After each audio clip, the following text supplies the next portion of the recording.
Hello guys, welcome back to my channel and welcome back to this episode of the Mini Pig uh, Chronicles. I don't know what to call it, but I just wanted to come on here and let you guys know some things about mini pigs before you even get them, if you're considering to get them as a pet. What things that they need before they're under your care, or if they're already under your care, make sure they have all of these. So a quick backstory. The way we got Petey was my husband's brother's friend was giving him away because she just couldn't take care of him at the moment because she had kids, younger kids of her own. And one thing to take note is that mini pigs require a lot of attention, especially when they are young. A lot of attention, a lot of house trainings. Mini pigs are very intelligent. Excuse me. So they will learn a routine really quickly, but then you have to treat them like a little toddler. They will get into everything. Make sure there's anything harmful on the floor for them, because they're always looking for stuff. They're always getting into everything. But anyway, so we went and we took him. I was like, yes, 100%. Like, I wanted a pig for like more than 40 years. I was always telling my mom about it. My mom was like, I'm crazy, we ain't getting no mini pig. And then I would always look at this website where they sell mini pigs, and they were selling them like the teacup pigs that don't stay teacup, $1,000. You know, the Juliana pigs were like $500, and it's just, I was like, right now I just can't, it's too much. And anyway, so it was a dream come true. I was like, yes, this is like my moment. Like, yes, I want this pig. We took him in, and we were just so happy, so thrilled. My pit bulls loved him so much. Like, at first I thought they were going to be jealous. They were going to be, scared. Like, what is that? That's a weird looking dog. But no, they, fell in love with him quickly. Max, my white pit bull, he was a little, standoffish. Like, what is that? Who are you? Why are you coming to my house like that? But now he doesn't even mind him. He's just loves him. But anyway, we took him in. Everything was fine, growing fast, and he learned how to bark like my dogs, which was very funny. I always try to catch it on video, but I never catch it because he's so quick. But he was out there using the bathroom like a dog, like everything just like a dog. I kept telling everybody, my pig thinks he is a dog. But everything was going fine, healthy, very energetic. Never wanted to be in the cage, but we only put him there when it was time to eat and time to sleep, and when we were cleaning, because when I was cleaning, he would want to get in. All right, I'm back. Sorry, I had like a mini cough attack. But anyway, look, y'all, I love pigs so much that my husband would buy me like little pig things, and he went to Hobby Lobby and bought me like this pig painting. So adorable. But anyway, I'm getting off track. He would get into my cleaning supply stuff, and I didn't want him to get poison and stuff. So, very energetic. And then come Monday, August 5th, my husband noticed that he wasn't acting, like himself. So, and we thought, so I bought him a skin and hair supplement because his skin is a little ashy, a little dry. So when we went to go buy his feed, I saw the supplement, so I'm like, oh, I'm gonna buy it, let's try it out. And so I bought it. My husband gave it to him that Monday at 10 o'clock in the morning. He ate it just fine. Like, he was acting just fine before that. He ate it, and then all of a sudden, he was like very lethargic. He didn't want to come out of the cage. He just wanted to lay down. He refused the food. He would open the cage, and he, like I said, he didn't want to come out. My husband had to forcefully, not forcefully, but push him out of the cage so he can go outside. And once he was outside, he was acting more like a normal, like himself, but not as energetic. And once he will be back inside, he would just want to be in the cage and sleep, and very weird. That is not like him at all. This piece of hair is it's not like him at all. So I was with my parents, and when I got home, like around 7:30, 8 o'clock at night, I saw him, and he was the same way because my husband was snapping me videos and everything. So I saw how he looked. So when I came, he looked the same way. And then my husband told me what he did at 10 o'clock in the morning, and then I said maybe it's a stomach ache. So I hurried up and I went online. I checked, and on on one of the websites it said that Pepto-Bismol is perfect for mini pigs or any pig, if they do have a stomach ache, until you can take them to a vet. Like, it will hold you over until you take them to a vet. Like, just don't give them Pepto-Bismol and call it a day. Like, no, that will help them with some of their symptoms, but then you have to take them to the vet. But anyway, so I gave him that. We gave him some time. He slept overnight, like, the same way. My husband woke up early in the morning to go to work. He checked on him. He was just like, he's okay. He seems okay, just sleeping. So I'm like, all right. So then I woke up later that morning around 7, and I went downstairs. He was acting the same way. He did not want to come out. He wasn't doing this little noises and stuff. So when I went to go rub his belly, because he loves that, he laid, on his side, and then he started shivering, and that is very alarming. A pig should never shiver. And so what I did, I turned off the air conditioning real quick, and I rushed up here. I told my husband what was going on. I went online, and I found a vet that takes, or specializes in pigs as well, called Deep Woods Veterinarian, and it's in Centerville in Manassas, and it's a 40-minute drive from Woodbridge. But I called in and I let them know the symptoms of my pig, and they were like, yes, bring him in. So I got there like a 9:05. I took him in just for a simple stomach ache. I just thought it was a simple, stomach ache, and he was going to be back to me the same day, feeling so much better and everything. But no, that was not the case. She said, drop him off, and then we'll call you when he's ready to be picked up. And I said, okay. First of all, I told her the symptoms. The symptoms are going to be down here, listed for you guys. So I went to work, like nothing's going on. I was worried still, but not too much, because then I knew that he was in good hands. So then, like around 2:30 in the afternoon, the veterinarian calls me, and she said, well, PD spiked a fever of 106. Very bad. That's deadly.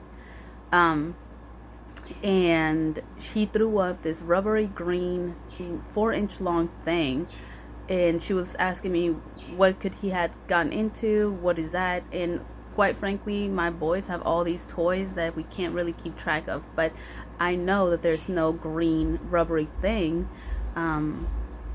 in his toys at all. Like, my boys need like rock hard toys, like cement almost, because they tear up through everything.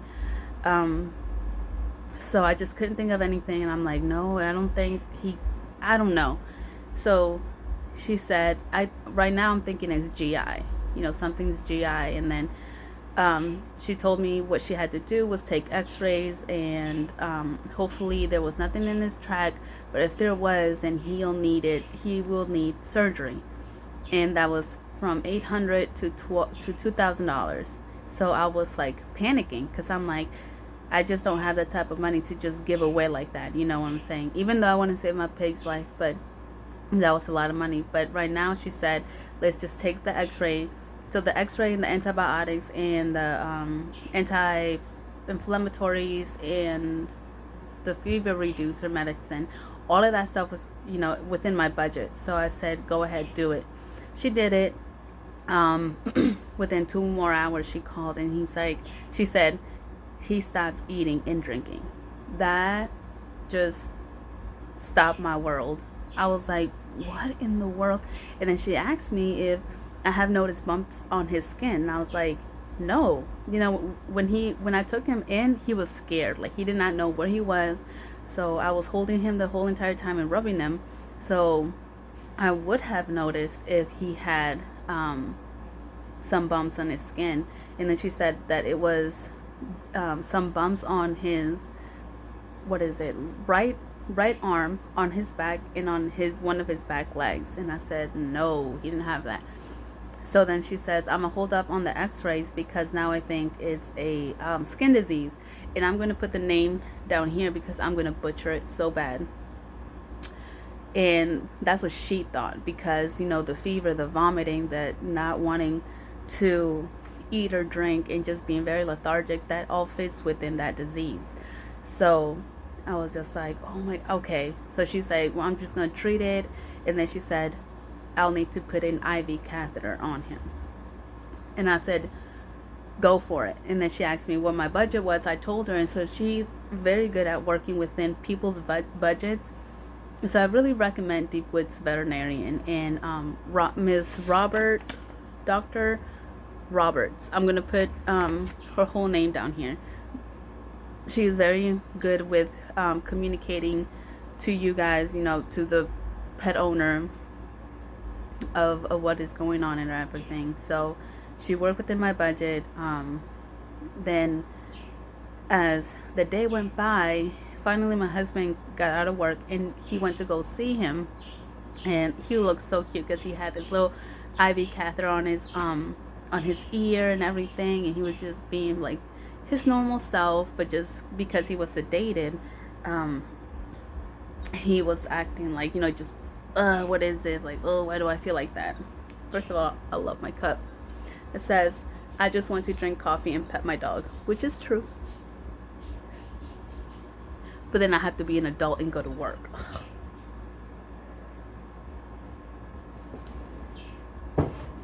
So they did an IV catheter and a rectal ice water enema to hurry up and drop down his temperature while he was sedated. And then they were pumping IV fluids on Tuesday and Wednesday through his catheter. And then pain medications, antibiotics, and anti-inflammatories were also given to him to control his fever. At that time, the diagnosis was not for sure because she said fever of unknown origin, secondary infections, and gastro disease. For example, the skin disease and the foreign body IG rupture were what she had diagnosed him with. And then I'll link down the name of his medication. And that's why I'm giving him every 12 hours for 5 days. We have to check his temperature every day just to make sure he's at a safe temperature. But so yeah, we almost lost him. Thank God we didn't, and he's back home with us. But before you even get a mini pig, make sure that this pig has all of these things. Make sure that it is dewormed, that their sharp needle teeth are clipped, because then those are the ones that grow out, and their hooves are clipped. Also, make sure they have vaccines. So there's like a vaccine called Rhine Shield TX4 swine vaccine, which will also help with preventing this skin disease, this deadly skin disease. Let me just say it's deadly. Okay, once your pig has this, and if you don't take him to the vet right on time, the next day you won't have him or her. And then there's another vaccine that's, I'm gonna butcher it, so I'm just gonna put it down here, and it prevents all these 6 things as well. Just I'm gonna list those right here just so you guys can have it. I like I said, I lived through it. So when she told me what he had, I had to go and make some research, like, look up what's going on and what I could do. And one of the websites I went to was AmericanMiniPigAssociation.com, and there's another one that was giving me first aid advice as well. But I just Googled all that stuff, and I just made sure that the websites were legit, in that they're not just any website that just gonna put harmful information for your pig. But make sure they have all those vaccines, because if they don't, you need to go take that mini pig into a vet and get those vaccines in him or her, because let me tell you, that was the most scariest thing that me and my husband had lived through. We've had dogs before that had passed away, but it's not like they passed away when they're puppies. She's still like, he is only like roughly around 19 to 20 weeks old, so he's still a baby. And the idea of just losing him was not fitting well, and thank God we didn't, because he is back home. At 8 o'clock I gave him his medication, as every 12 hours, and then when he just has to eat and drink all day, and just keep a close eye. Grandpa is going to take care of him today. I took care of him all day yesterday. Thank God my job just gave me the day off, and today I have to go to work, which I'm like really worried, but I know that he is in good hands with Grandpa.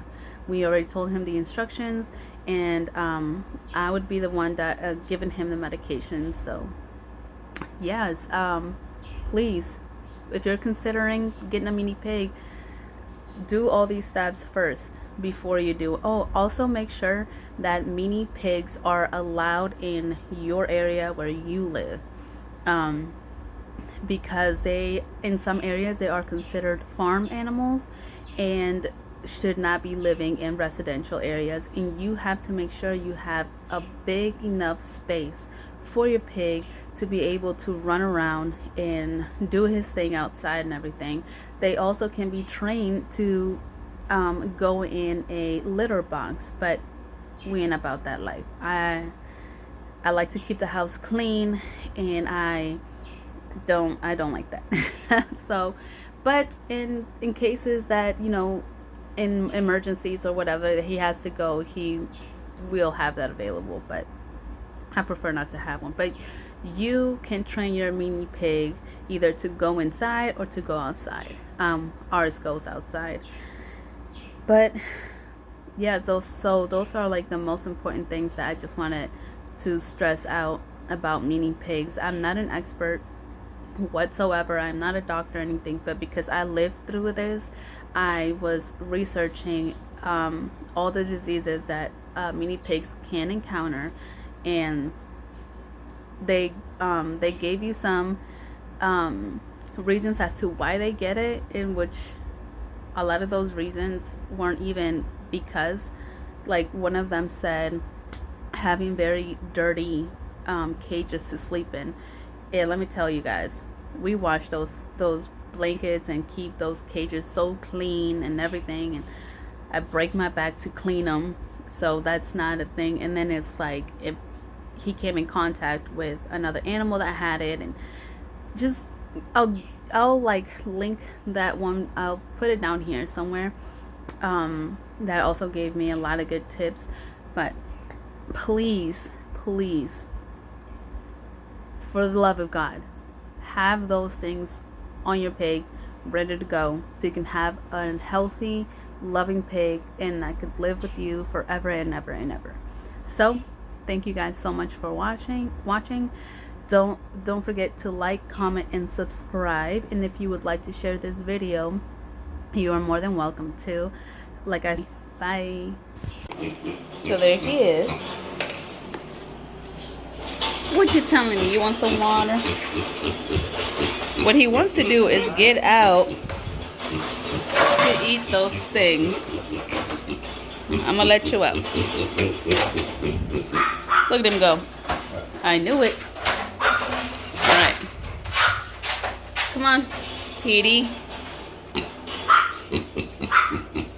Come on. Drink some water, baby. Alright. Grandpa will let you guys out in a little bit. I just want you to drink your water. Love you. Love you. You mad at me now? Oh, I'm sorry. I love you.